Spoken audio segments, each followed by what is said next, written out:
Okay, welcome everyone to this second masterclass around personal independence payment and actually disability living allowance and attendance allowance as well.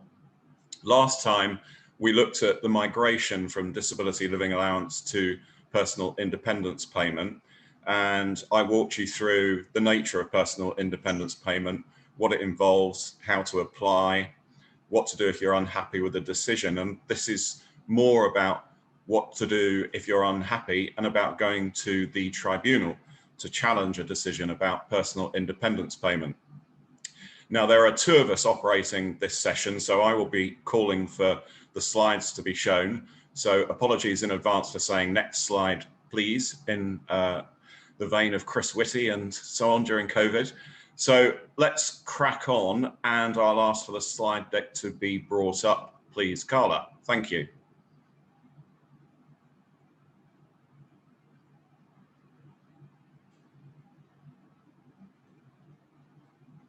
Okay, so we're talking about the first tier tribunals. For those of you who haven't seen the first presentation about the migration from disability living allowance to personal independence payment, I would strongly suggest that you have a look at that first before you look at this one. So next slide, please. Okay, so this is me, just very briefly. I sat on the first tier tribunal for a number of years. That's where my experience comes from to talk to you about the nature of the tribunals today. And let's move on to the next slide. So I always include this one as a beginner because I think people are so nervous about going to tribunal. The experience of going to tribunal is a pleasant one, actually. All of the members of the tribunal will treat you with fairness. They're there to give you an opportunity to present your case together, perhaps with a member of your family at the end, also a welfare rights officer, an interpreter. They will do everything they can to enable you to give your evidence and to make a fair decision. And it's important to remember that those who go to tribunal, particularly with representation, 75% are successful in their appeal. Let's move on. So this is the nature of the first tier tribunal, and we're looking to the left-hand side, the social entitlement chamber. So the first tier tribunal moves on to the upper tribunal, the Court of Appeal, and the Supreme Court as well. Some personal independence payment cases have gone as far as the Supreme Court. But it's important to remember that you can only challenge a negative decision at the first tier tribunal on a point of law. So simply because you're unhappy wouldn't be good enough. Okay, next slide, please.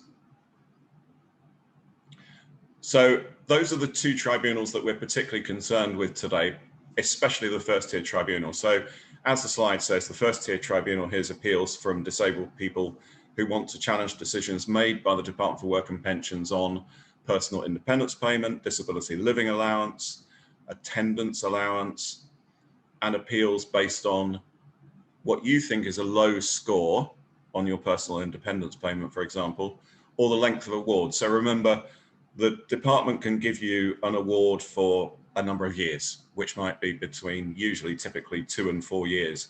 And if you think the award has been given for a very low period of time, you can challenge that as well as the actual award itself. Next slide, please. So these are the scoring criteria, and we talked through all of these in the first presentation, but if you want to have a look at them in detail, that's the link for you. That will give you all of the descriptors and the scoring criteria. Next slide, please. So this is how you journey on to the tribunal.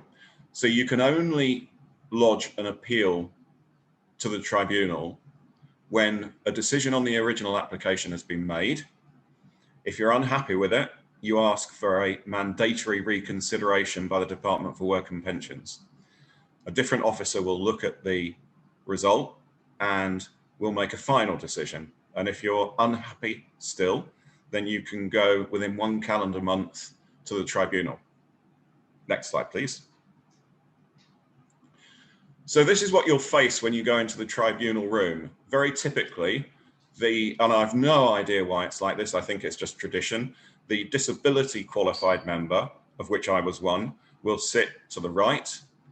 The medical member, typically a general practitioner or a consultant, will sit on the left, and the judge will sit in the middle, looking hopefully a little bit more interested than the judge on this slide. Next slide, please. So these are the people that will be in the room. There'll be a clerk who will be responsible for running the show. They'll take no part in the decision-making process. The judge, the medical member, the disability qualified tribunal member, as I mentioned on the last slide, there may sometimes, I'd say about 20–25% of the time, be a representative from the Department for Work and Pensions, and you may be taking a representative of your own into the room, possibly also a member of your family, an interpreter, and so on. So the recruitment process is very stiff. I can remember it took about a year for me to be recruited from the point that I applied. It's rigorous. So the people that will hear your appeal are very able, and they really do know what they're talking about. The training and updates on the law are regular. I'll give you an example of the rates of pay. The judges are paid about £500 a day, medical members about 300, disability qualified members just above 200. The judge is rightly paid that sum of money because they have a responsibility that goes beyond the actual hearing itself. So they'll largely remain silent during the tribunal because they'll be keying up on a computer to make sure that they have a very accurate record of the hearing just in case there's an appeal. And they will then be responsible for passing those notes to the appeal. Next slide, please. I should have mentioned actually on the last slide, supervision.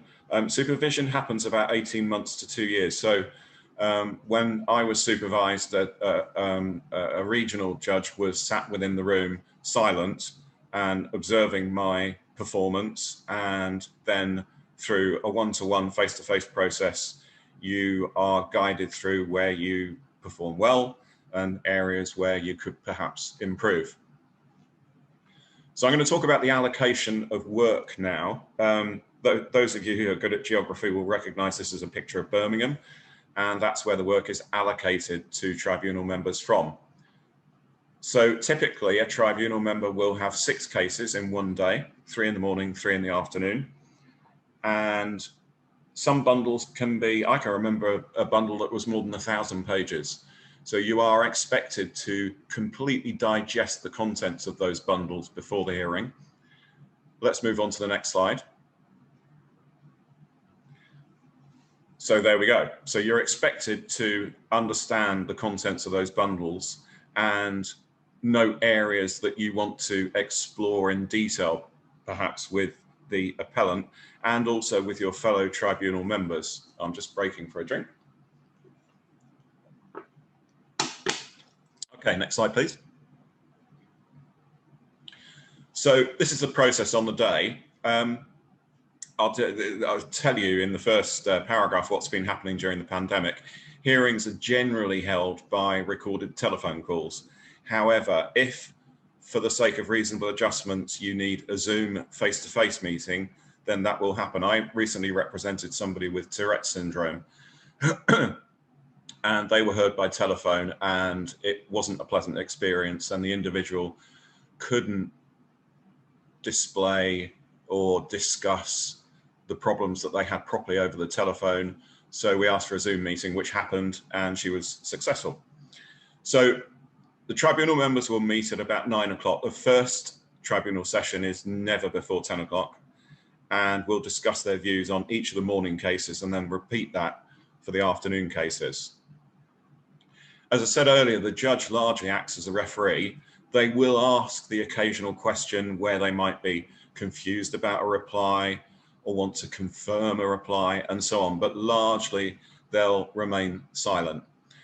Medical members tend to focus on the clinical aspects, so they'll be talking about things like consultants' reports from hospital, drug therapy and so on, and they'll also have a major focus on mobility. Whereas the disability qualified tribunal member will usually restrict themselves to questions on daily living, also known as care, But again, similar to the judge, if I was confused or unsure about an answer that had been given to the medical member, I'm free to explore that further as well. Next slide, please. So the hearing itself, let's assume we're living in non-COVID times, and I'm recording this shortly after the Prime Minister has said that all of the restrictions will shortly go. So I think we're moving back to those days. So you will sit in an anteroom with your representatives and others that I mentioned earlier, and the clerk will come into that anteroom and invite you into the hearing room. I said earlier the process is absolutely and entirely fair and objective, and remember that stat about 75% of represented cases being successful. So the judge will kick off the session and will explain what will happen. The session rarely lasts more than 45 minutes, although again, for the sake of reasonable adjustments, it can last much longer if necessary. And I'll repeat that case about the woman with Tourette syndrome. That took 2 hours. So tribunals are more than happy to extend the times if it's necessary. So at the beginning of the hearing, if you have a representative with you, then the representative will be invited to make their pitch. So the purpose of that is to try and guide the tribunal members towards the areas that you're appealing or that you're unhappy about. Next slide, please. So I mentioned earlier, the medical member will look at questions around clinical matters, basically. So they'll ask about hospital appointments, outcomes, drug therapy, how medicines are taken, and so on. They'll also have a major focus on mobility, assuming that your appeal has some of its focus on mobility. There'll also be an exploration of walking difficulty. So what support do you need when you're moving around? That part of the process usually takes about 20 minutes. Next slide, please. So the judge will then, permitting some questions from him or her, they'll pass on to the disability qualified tribunal member. And again, regardless whether a pitch has been made on care. So if it was only mobility, the disability qualified tribunal member will still have an opportunity to probe the discussion so far. So I usually stopped at that point and asked if the claimant was comfortable, needed a break, needed a drink, blah, blah, blah. And they'll then go on to discuss gaps in the discussion so far and then talk about daily living. And they'll look at the scoring criteria and they'll consider the pitch that's been made, if it has been, by any representative. And at the end, they'll then pass back to the judge. Next slide, please. So on conclusion, the judge may ask some further probing questions. They'll also ask members of the family, if they're present, to add their thoughts. And if the department has a representative, they will also be invited to ask the claimant questions, and they should be fair and reasonable. If they're not, a good judge will interrupt proceedings, although I would say that 95% of the time, the questions that the department's officials asked were fair and reasonable and well balanced. And at the end, the judge will turn back to the representative, assuming you've taken one with you, to add any closing thoughts. And they can also ask the claimant questions. And again, obviously, in order to enhance their chances, and they may well go back to some of the answers that have been given already, particularly to the medical member. At that point, the judge will declare the process closed and ask everyone to leave the room, aside from the clerk and obviously the tribunal members. Next slide, please. So we move on to the tribunal's deliberation. Some judges, not many, but some judges will send the parties home and mail out the decision afterwards. I personally think that's bad practice and ducking responsibility in the case of a negative decision. Most, though, will invite the parties to go back to the anteroom and then come back when a decision's been made. So the tribunal will then discuss their findings, and I can honestly say, in my experience, that each member of the tribunal is treated equally. There isn't a pecking order. It's not the judge, then the medical member, then the disability member. We were all equal partners. So we'll go through the contested areas and arrive at a points-based score for each descriptor, particularly the ones obviously that are challenged. In the unusual decision where agreement can't be reached, the dissenting party, let's say I as the disability member didn't agree with the considerations of the judge and the medical member, I can have my dissent recorded, and I can say in the 45 years that I sat, that never ever happened. So the final decision in the case of an award will be around its length. It's very, very rare for a personal independence payment award to be made for a lifetime, which used to happen with disability living allowance sometimes. Usually the award is between 2 and 4 years, as I mentioned earlier. Quite a lot of times when I sat, tribunals did extend the length of an award. Sometimes that was because it can take up to a year for you to actually get to the tribunal because of the length of the queue. So at the end, when we've made a decision, the clerk will be informed of that decision and will draft and print it. The judge will check that everything is correct, the dates are right, the award's right, and the length of the award is right as well. And copies of that decision are laid on the table for the claimant, the representative, and the department. And at this point, everyone's invited back into the hearing room and given the result. There is absolutely no opportunity for any further discussion at that point. The decision has been made, that's it. You take the decision away with you. If you want to appeal, then, as we said earlier, you go to the upper tribunal, but only on a point of law. Let's move on to the next slide. So that decision notice is mailed to the department. Let's assume that an award has been made that's better than the original decision. The department really has little or no right to appeal. They can go to the upper tribunal, but it's extremely rare. So almost by routine, a backdated sum will certainly be due if an enhanced award has been made, and new payments will be made as well. That backdated sum and the new payments are usually settled within about 4 working weeks. So about a month after you've been to the tribunal, if you've been successful, you should see that money beginning to flow. So we talked about going to the upper tribunal. So let's move on to the next slide. These are 3 ways to really piss a tribunal off, and I saw it happen so much, and it's so annoying. These are things you should try your utmost to avoid doing. So if you remember earlier on, I mentioned that some of the bundles can be hundreds, if not thousands of pages long, and each tribunal member has spent hours poring over them. Delivering new papers on the day of a tribunal is an absolute nightmare, because we have to sit there and read those and consider them and discuss them before we can invite you into the room. It delays the whole process, and it delays the process for other appellants later on during the day. I think it's very important, if you can, to have a family member with you who knows your situation very well, but it's unhelpful if that individual keeps interrupting the process. They will be given an ample opportunity to speak, but it will be at the end of the process. The tribunal is for you. It's not for your family member, and having them interrupting is really quite annoying, and good judges will stop that happening once it starts.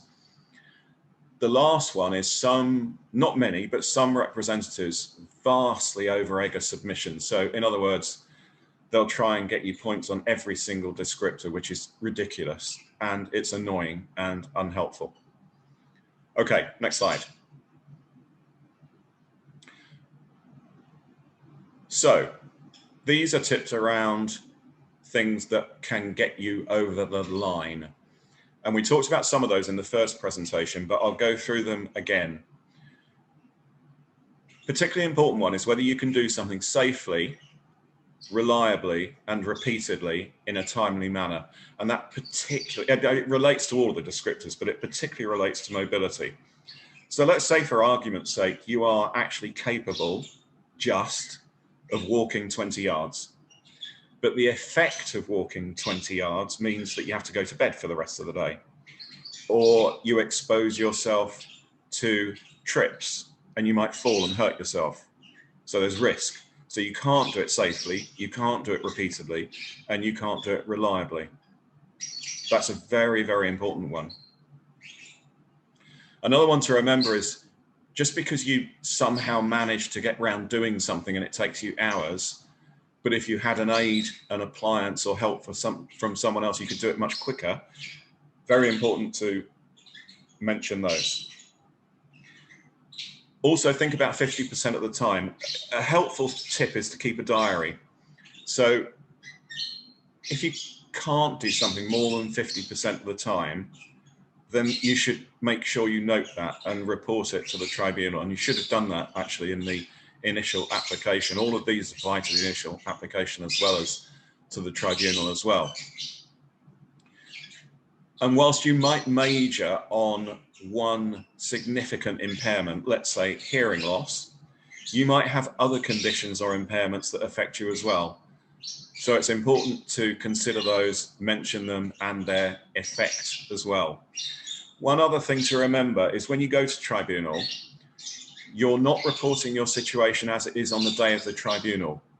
You're reporting it on the day that you made your application, which could quite possibly be a year ago. So the tribunal is only interested in what you were like when you first applied for personal independence payment. Let's move on to the next slide.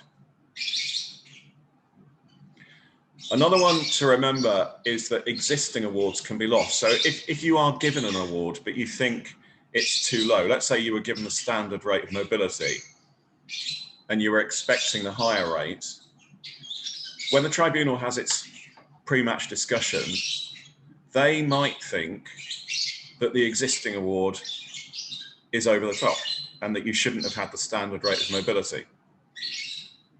So in the sake of fairness, judges will open proceedings in those cases by warning the appellant that the existing award can be lost. They won't say it will be lost, they say it can be lost, subject to the outcome of the discussion, as well as enhanced. And appellants are offered the opportunity to withdraw their appeal at that point. But it doesn't happen very often. It only happened about 3 or 4 times with me. But I would suggest it's a very, very strong signal that your existing award is at risk. And you might want to seriously consider withdrawing your appeal at that point. And you'll walk away with your existing award. It won't be damaged. Next slide, please. So there are hundreds of organizations out there that are active on the internet that can be particularly useful to you. I've given you 4 there, but there are many others. Citizens Advice, the Child Poverty Action Group, and Scope. There's also Disability Rights UK, local welfare rights officers. I've listed HM, Her Majesty's Courts and Tribunal Service there because they're the source for the appeal. So that you'll be able to find more about tribunals through there. Also impairment-specific charities like the MS Society and so on. So there is a plethora of advice out there that will be able to help and support you, and I'd encourage you to explore them. And let's move on to the final slide. Okay, I hope that's been helpful. I'm sure it will have raised questions, and the nature of these sessions is that they're not interactive, unfortunately. But if you've got questions that you want to pose, email us in and I will do my level best to field them and give you an answer. Meanwhile, thanks again and good luck. Empowering Deaf People Through Technology by Michael Lind. I'm Michael, that specialises in supporting people with hearing loss, and I want to quickly talk about exciting products that can help deaf people to work or study independently. Streamer, an automatic captioning platform that instantly produces spoken words in real time on a compatible web browser for people who struggle with listening during lectures, online learning, remote working, and video conferencing with secure private rooms. Sign Glasses allows you to have live sign language interpreted overlay on top of the lecture rooms or office environment through a pair of smart glasses. Could be used for training to be a plumber, mechanic, or doing computer repairs with your choice of interpreters accessed from anywhere in the UK. Duo, a face-to-face communicator, creating a barriers-free communication between deaf, hard of hearing, or speech impairment and hearing individuals, sending real-time text back and forth with ease to have a spontaneous conversation instantly anywhere without barriers. These speech-see microphones are intelligently designed to filter speech and noise to capture conversation that's transcribed into text on multiple devices. Each speaker has a unique identification shown in different colors, making conversations more accessible when engaging group conversation.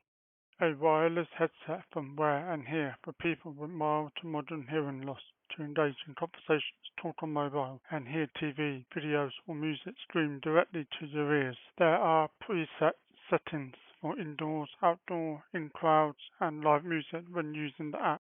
Think Labs, a digital stethoscope that's been designed for people with hearing loss that increases the bass levels to amplify the sound of heartbeats. Could this stethoscope inspire deaf people to become vets, paramedics, doctor, or a nurse? Hope you find these products interesting, and you're welcome to get in touch for further information.